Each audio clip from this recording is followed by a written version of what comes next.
পাপা বললো, মাম্মা মাম্মাম বলো, মাম্মাম বলো শোনাই।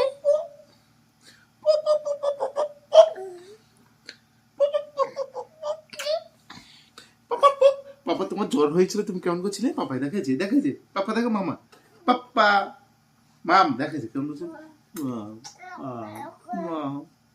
হ্যাঁ কালকে কন্টিনিউ হচ্ছে মাম্মাম মাও পাপা। মাও মাও মাও মাও মাও মাও, পাপা পাপা পাপা পাপা পাপা পাপা। এই এই ঘুমোতে হবে, এসো এবার। क्या बोलती तू? अच्छा হ্যাঁ चलो রেগে গেছে। এবারে ঘুমাবে, চলো।